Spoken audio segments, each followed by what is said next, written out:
I needed to bait her into a public trap with multiple witnesses present, and I needed to do it in a way that would expose her corruption to the entire community simultaneously. My strategy was to send a carefully crafted email to every homeowner in the Forest Ridge community, but I would deliberately reveal only part of what I'd discovered in order to prompt Eileen into making the kind of defensive mistakes that would ultimately destroy her credibility. Not the bomb, just the match, just enough to make her strike back. I attached only the voting records and email threads about the rejected rule, deliberately keeping the massive financial fraud evidence as my nuclear option for the right moment. The goal was to make Eileen feel threatened enough to call for some kind of public forum where she could defend her authority, which would give me the perfect opportunity to spring the bigger revelation on her with maximum dramatic impact and community witness. The response came even faster than I'd anticipated, arriving in everyone's inbox within 2 hours of my original message.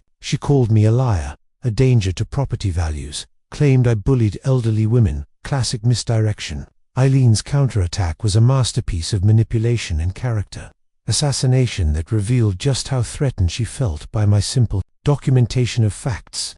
The email went on to describe me as a dangerous troublemaker who was systematically attacking the foundations of community governance, and it concluded with the announcement that would ultimately seal her fate. I'm calling an emergency board meeting for this Thursday evening where we can address these serious concerns in an appropriate public forum. Given the nature of these attacks on community leadership, Mr. Carter's speaking privileges are suspended pending a full investigation of harassment claims.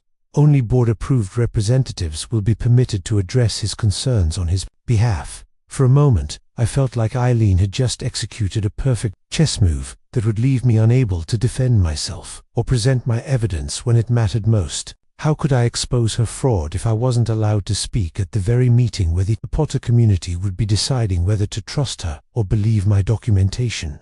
But then I remembered something crucial that gave me hope. Hank Porter had offered to help, and his speaking privileges hadn't been suspended. When I called him that evening to explain the strategic situation, he immediately understood what needed to happen and why this meeting represented our best opportunity to expose Eileen's corruption with maximum community impact. "Don't worry, friend," he said with the quiet confidence of someone who'd been preparing for this confrontation for years. "You can't speak, but I can, and I've been documenting that woman's lies and abuse of authority longer than you know. 35 years in education taught me one thing: document everything, and I did. She has no idea." Hank showed me a detailed notebook filled with meticulous records of every suspicious incident, every manufactured crisis, and every time residents had been bullied into compliance with questionable rules over the past several years. We spent the evening carefully organizing our presentation strategy, with Hank practicing his delivery while I arranged the evidence sequence for maximum emotional and logical impact. The plan was elegant in its simplicity.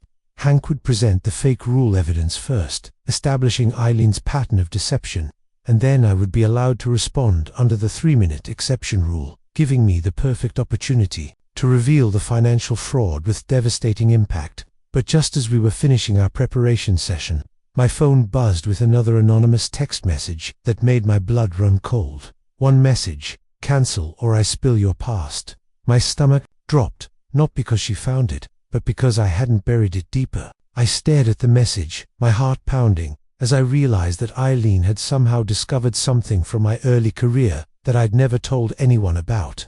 A calculation error I'd made during my second year at the county that had delayed a major infrastructure project and cost taxpayers several thousand in extended contractor fees. Funny thing about mistakes, you remember them sharper than success. 1 decimal off and a contractor got 6 weeks of extra pay. No scandal, just shame. But shame's enough when someone weaponizes it. It had been handled quietly through internal disciplinary procedures with no criminal charges or public records, but it was embarrassing enough that I'd never mentioned it to friends or family. The fact that Eileen had managed to dig up this information meant she'd been conducting serious background research, looking for any leverage she could use to intimidate me into backing down. Thursday evening arrived with a kind of dramatic tension that made the Forest Ridge Community Center feel more like a courtroom than a neighborhood meeting venue. The room buzzed with whispers, folding chairs creaked under shifting weight. Some stood by the walls, arms crossed, eyes locked, on Eileen like she was already on trial. Over 60 residents packed into a space designed for half that number, creating the biggest HOA turnout anyone could remember in the community's 15-year history.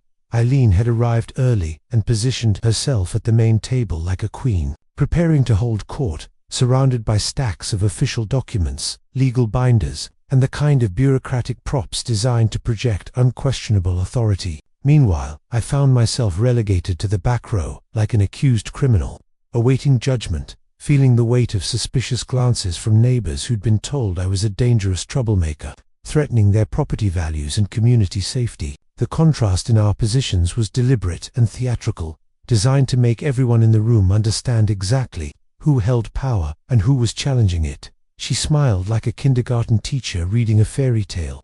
Every word dripped with prescripted sincerity, every pause rehearsed for applause that never came.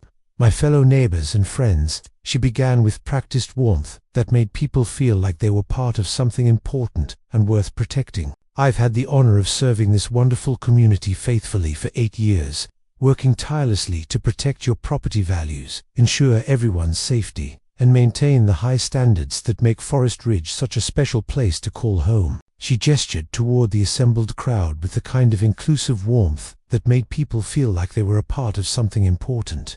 Mr. Carter has shown complete disregard for our established community guidelines, sent harassing emails, to board members, and spread malicious lies designed to undermine the very foundations of everything we've built together over the years. She went on to describe me as a dangerous outsider who was systematically attacking the institutions that kept their communities safe and prosperous, painting herself as a dedicated public servant who was being unfairly targeted for doing her job too well. I've tried my absolute best to work with him constructively and find reasonable compromises that would address his concerns while maintaining our community standards. She continued with the kind of long-suffering patience that made her seem incredibly reasonable and sympathetic. But his increasingly aggressive behavior toward women my age has become frankly frightening, and his deliberate attempts to create chaos and confusion cannot be tolerated if we want to preserve the peaceful, family-friendly environment that attracted all of us to Forest Ridge in the first place.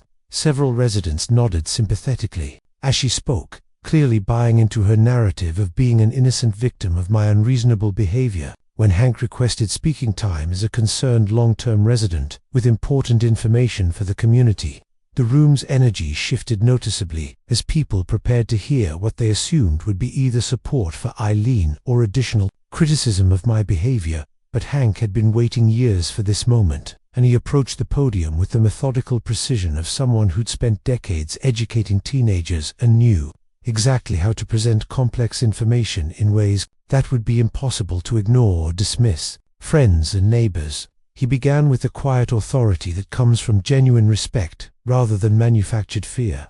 I've lived here longer than almost anyone, and I've seen a lot of changes over the years. I watched friends repaint decks 3 times. I watched retirees spend pensions fixing violations that didn't exist. I said nothing until now. Tonight, I want to share some documented facts that I believe you all deserve to know before making any decisions about Mr. Carter's character or the validity of his concerns. Hank systematically presented the evidence about Fake Rule 15B, showing the original community voting records, the clear rejection of the proposed regulation, and the email documentation proving that Eileen had been enforcing a rule that not only didn't exist, but had been specifically voted down by the community itself. The murmuring in the room grew louder as residents began to understand that they'd been systematically lied to about fundamental aspects of their community governance. If our board president has been enforcing non-existent rules and lying about community votes, Hank concluded with devastating logic, what else might be wrong with how our association has been managed? What other decisions have been made without proper community input or legal authority? That's when Eileen made the critical mistake that would ultimately destroy her credibility and expose her true character to everyone in the room. Her voice cracked. She slammed the table. "Do you know how hard I worked to keep your homes from turning into garbage?" She spat, losing every ounce of polish. She completely lost her temper and revealed the contempt and arrogance that she'd been hiding behind her facade of public service and community concern. "I don't have to stand here and listen to lies from senile old men who don't understand. The first thing about the legal complexities of modern community management, she sneered. You people have no idea how difficult it is to maintain property values and community standards when everyone thinks they're experts. What do any of you know about actual law or real estate management or the regulatory frameworks that govern communities like this? The room went completely silent at this outburst, and I could see neighbors exchanging shocked glances as they witnessed Eileen's obvious contempt for the very people who trusted her with their community leadership. The mask had finally slipped, and everyone could see the person who'd been manipulating and lying to them for years. Hank looked back at me with a slight smile that conveyed years of satisfaction at finally exposing someone who'd been abusing her authority, and then he delivered the line that would change everything. Well, Eileen, maybe we should ask someone who actually does know about law and regulatory frameworks. He handed me the microphone, invoking the 3-minute exception rule that allowed accused parties to respond directly to specific allegations about their qualifications or expertise. I walked slowly to the front of the room, connected my laptop to the projector system, and displayed a slide that made the entire audience gasp audibly and transformed the power dynamic in ways that Eileen could never have anticipated. Slide 1. My name under the county zoning reform. Slide 2. My signature on the solar access clause. I paused, let it sink in, then said, I wrote the law you tried to fake. The silence in the room was so complete that you could hear people breathing as the implications of what they were seeing began to sink in. Actually, Eileen, I said with the calm confidence that comes from having absolute moral and legal authority, I didn't just read these laws and regulations. I wrote them. Every rule about solar installations, every safety protocol for residential construction, every environmental standard for mountain communities. I spent 3 years developing the comprehensive framework that governs all construction and property modification in this entire county. The power shift in the room was immediate and dramatic as 60 residents suddenly realized they were looking at someone with genuine expertise and legal authority, speaking to someone who'd been faking competence and manufacturing crises for personal gain. But I wasn't finished with my revelation, because the fake rules were just the beginning of Eileen's criminal behavior. However, I continued, clicking to the next slide with devastating timing. That's not the real reason Eileen has been making up rules and harassing residents with fake emergencies. The real reason is this: a screen filled with detailed financial records, corporate registration documents, family connection charts, and a comprehensive breakdown of $180,000 that had been systematically stolen from the HOA fund over 3 years through fraudulent consulting contracts with her brother-in-law's shell company. She creates fake emergencies, manufactures safety crises that don't exist, and then steals your money to fix them through M Solutions LLC, which is owned by her brother-in-law Lance Marlowe. Every manufactured rule violation, every fake safety concern, every non-existent regulation had been designed to justify billing this community for consulting services that were never actually provided. The evidence was so overwhelming and well documented that even her most loyal supporters couldn't deny what they were seeing. You made my husband repaint that deck 3 times. One resident shouted. That mailbox cost me $600. Called another. I sold my garden shed because of your threats. Came a third voice. The room turned on her not with violence, but with truth. Residents immediately began pulling out their phones to call the police, record the financial evidence, and document a fraud scheme that had been operating under their noses for years, while systematically stealing money that should have been used for legitimate community improvements and services. Eileen's face went white as she tried desperately to deny the evidence, claiming the documents were fake or taken out of context, but her explanations became increasingly frantic and incoherent. As residents demanded answers about specific transactions and consulting fees that had no corresponding work products or community benefits, just as police sirens became audible in the distance, called by residents who'd witnessed enough evidence to know they were looking at serious financial crimes, Eileen made one final desperate attempt at intimidation that revealed just how far she was willing to go to protect her criminal operation. Think this is over, Albert, she shouted as officers entered the community center and began approaching the front table. You have no idea what I know about your past mistakes. Check your county pension records when you get home. You'll regret crossing me. For a split second, my heart stopped as I wondered what she could possibly know about my pension or retirement benefits. But then I realized this was just another lie from someone whose entire adult life had been built on deception, manipulation, and the systematic abuse of authority for personal financial gain. Do you think Eileen has one final ace up her sleeve, or is she just desperate?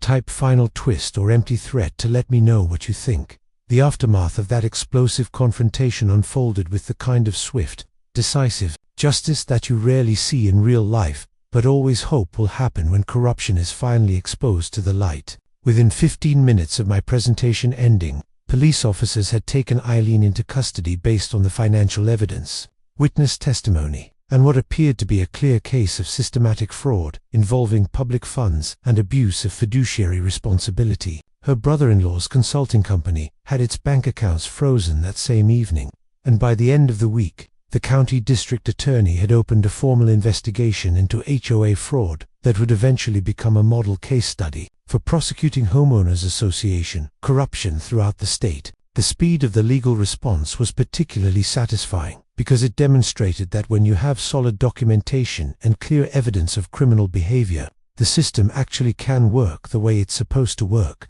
An emergency election was held the following Tuesday, where Hank Porter was unanimously chosen as the new HOA president, with a mandate to restore transparency, accountability, and actual community governance to Forest Ridge. His first official act was to hire an independent forensic accountant to review every financial transaction from the past 5 years and identify exactly how much money had been stolen through fraudulent consulting contracts and manufactured emergencies. The final audit revealed that Eileen and her brother-in-law had systematically siphoned over $200,000 from the community fund, even more than I'd initially discovered, through a complex network of shell companies, fake invoices, and emergency consulting fees that had absolutely no basis in legitimate community needs or actual services provided. EM Solutions LLC was officially dissolved with all remaining assets seized for eventual return to the HOA fund, and Lance Marlowe was arrested on charges of conspiracy to commit fraud, money laundering, and racketeering in connection with what prosecutors described as a systematic criminal enterprise designed to defraud homeowners, association members through manufactured crises and fictitious consulting services. The local newspaper ran a front-page story titled, "Former County Planner Exposes Massive HOA Fraud," and suddenly, my quiet early retirement was generating the kind of attention that I'd never expected or particularly wanted. But the media coverage served an important purpose by alerting other communities to the warning signs of similar fraud schemes and encouraging residents to demand transparency from their own homeowners associations. The most personally satisfying part of the entire experience was hearing from other Forest Ridge residents who came forward to share their own stories of being bullied, intimidated, and financially exploited by Eileen's fake authority over the years. One resident who lived near the community entrance had been forced to repaint her deck 3 different times to comply with community color standards that didn't exist anywhere in the actual HOA documents. Each repainting had cost her over $1,000, and she'd been threatened with fines and legal action if she didn't comply with increasingly specific and arbitrary color requirements that changed every few months. The young couple in cabin 12 had paid nearly $5,000 to correct mailbox and landscaping violations that were completely fabricated, including a requirement to replace perfectly functional mailboxes with approved community models that could only be purchased through a specific vendor who, it turned out, gave kickbacks to EM Solutions for every referral. A single mum said, "I almost sold my house because of her. I thought I was the problem. Turns out, she was the system." A veteran added, "I've been through wars, but nothing drained me like her fake warnings." An elderly gentleman had been systematically harassed for over 2 years about garden heights that supposedly violated imaginary landscaping regulations, forcing him to repeatedly trim and replant expensive shrubs and flowers that were actually well within any reasonable community standards. "We all thought we were going crazy," one resident told me with tears of relief and anger. "Every time we tried to look up the rules she was citing, we couldn't find them anywhere. But she sounded so official and threatened us with such serious consequences that we just assumed we were missing something important. You proved that we weren't crazy. She was literally making everything up and stealing our money while she did it." The validation these residents felt at finally understanding that their confusion and frustration had been completely justified was almost as satisfying as watching Eileen get arrested. Within 3 weeks of the fraud exposure, I'd completed my solar installation without any interference, delays, or manufactured emergencies whatsoever. The system worked exactly as designed, producing 108% of my cabin's energy needs during peak sunlight hours and actually selling excess electricity back to the local grid at rates that would make the installation pay for itself within 7 years. Every morning, I'd check my digital power meter and smile at the numbers running backward, knowing that my clean energy system was not only saving me money on utilities, but contributing to the community's overall environmental sustainability goals. Across the valley, Eileen's former house had gone up for sale with a reduced price, sign that got marked down 3 separate times before finally attracting a buyer who was willing to overlook the properties association with one of the county's most notorious fraud cases. Apparently, being the former residence of a convicted embezzler and community tyrant wasn't particularly attractive to potential homebuyers. Regardless of the house's actual condition or location, the repeated price reductions became a source of quiet satisfaction for residents who'd been victimized by her schemes, and a visible reminder that actions really do have consequences, even for people who think they're too clever or too well connected to face justice. The most perfect moment in this entire saga came on a crystal clear morning, about 8 weeks after everything had been resolved. I was sitting on my deck with my first cup of coffee, watching my solar panels catch the golden sunrise light, and calculating how much money I was already saving on my electric bills, when I heard the distinctive sound of a vehicle approaching slowly on the mountain road below. Looking down, I could see a sheriff's department transport van making its way toward the county courthouse, and through the reinforced rear window, I caught a glimpse of Eileen in her orange county jail uniform being transported for what I later learned was her sentencing hearing on multiple felony fraud charges. Officer Rodriguez, the same policeman who'd responded to her fake 911 call about my supposedly dangerous solar installation, was riding his escort in a patrol car behind the transport van. When he saw me sitting on my deck, he rolled down his window and gave me a respectful nod and thumbs up, a perfect full-circle moment that felt like the universe's way of confirming that justice had been properly and completely served. I watched her silhouette shrink behind iron bars. It wasn't revenge, it was repair. For every lie, every fake rule, every ounce of fear she'd spread like wildfire, I raised my coffee mug in a quiet salute as the vehicles disappeared around the bend toward town, knowing that Eileen would be spending the next several years in state prison, thinking about the consequences of systematic fraud, abuse of authority, and the decision to target someone who happened to know more about building codes and financial investigations than she'd ever bothered to research. 6 months later, when the legal proceedings were finally complete and all the appeals had been exhausted, it turned out that Eileen's final desperate threat about my pension records had been exactly what I'd suspected. Just another lie from someone who'd made deception and intimidation her full-time profession for years. There was absolutely nothing wrong with my county pension, my employment records, or my professional credentials. It was simply one more attempt at manipulation from someone who couldn't accept that her criminal enterprise had finally been exposed by someone with the knowledge, resources, and determination to fight back effectively. The new board held town halls every month. Budgets were posted publicly, printed in color, pinned to the clubhouse wall. For the first time in years, people actually showed up because they mattered.